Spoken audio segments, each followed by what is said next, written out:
Greetings and salutations. This is History Fun Facts number 3 from BygoneLife. And when you get a chance, be sure to check out our website at BygoneLife.com. You'll find all kinds of historic audio, video, literature, all kinds of stuff over there. You won't want to miss it. And don't forget to subscribe to our YouTube channel. You won't want to miss a single video. We've got a lot of cool stuff on up over there, and a lot more is coming in the very near future. In this episode, as we get ready to close out the decade and move into the 20s, I thought it would be cool to look back at the last time the 20s rolled around, the roaring 1920s. Maybe it'll give us a hint about what the 20s would be like in this century. In the first year of that decade, 2 constitutional amendments became the law of the land. In August, the 19th Amendment granted the right to vote to women nationwide. For many years, women had been marching, holding rallies, and lobbying everyone from their husbands to the president. All that hard work paid off, but not everyone was on board with the idea. Some believed that women voting was a threat to motherhood, while others were worried that it would make elections much more expensive and that it would lead to black people voting in the South.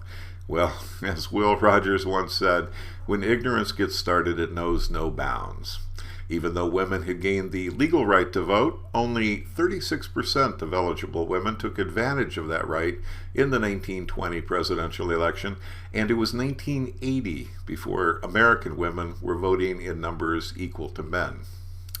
And the 18th, or Prohibition Amendment, took effect in January of 1920. It prohibited the manufacture, sale, transportation, importation, or exportation of intoxicating liquors. However, nothing in the amendment or the Volstead Act, which enforced it, actually prohibited drinking alcoholic beverages.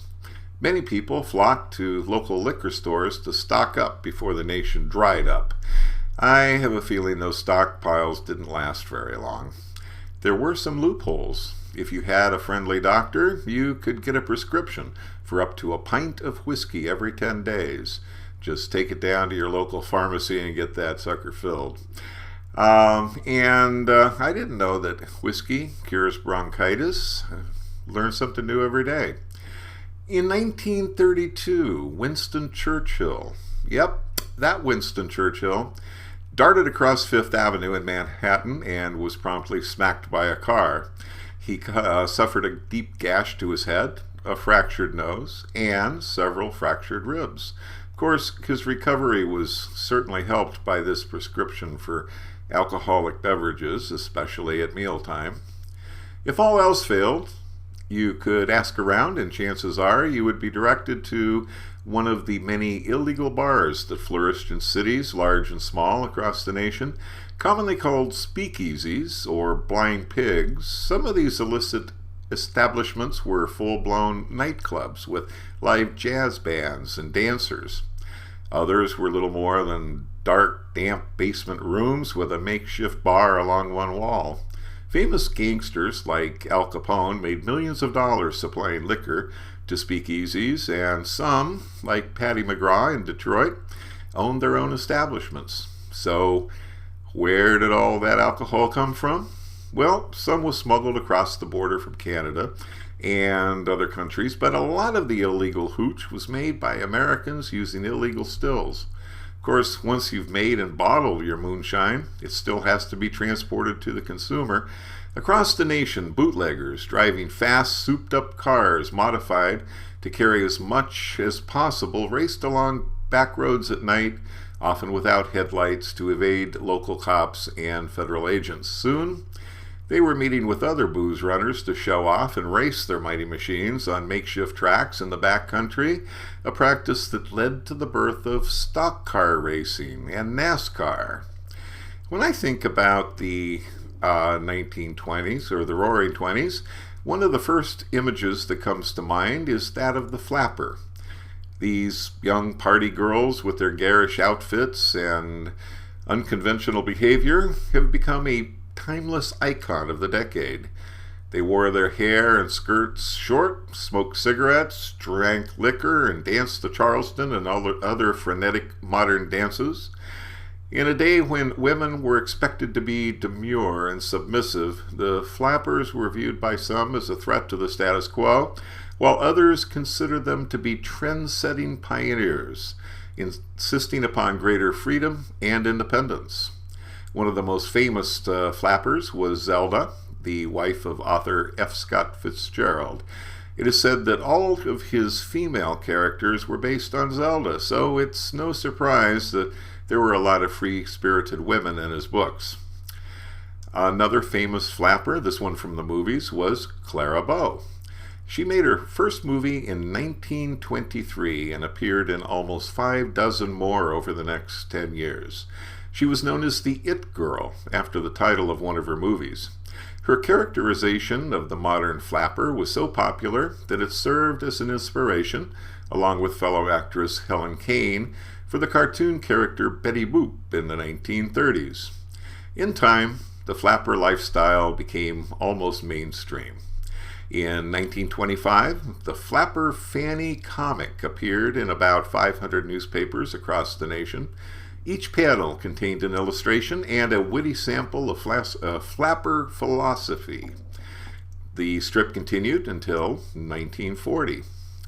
Now, let's take a look at some of the products that we take for granted today, but weren't around before the 1920s.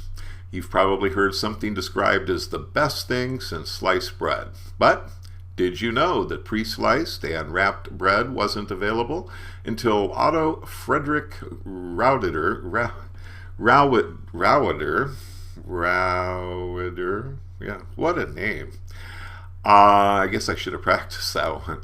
Built the first automatic bread slicing and wrapping machine in 1927. The idea caught on quickly, and within a short period of time, dozens of companies were offering this modern convenience, making it possible for all of us to make our PB&Js without having a sharp knife on hand. Edwin Perkins owned a company that sold household products door to door and through the mail. One of the most popular items was a bottled liquid concentrate for mixing soft drinks. It was called Fruit Smack. Finding that it was often messy to use, he came up with the idea of reducing it to a powder and selling it in paper envelopes, and Kool-Aid was born. Still the drink of choice of kids everywhere. 1920, Earl Dixon noticed that his wife, Josephine, often cut her fingers while doing household chores, and gauze bandages didn't fit well and kept coming off. He put squares of gauze on a roll of tape.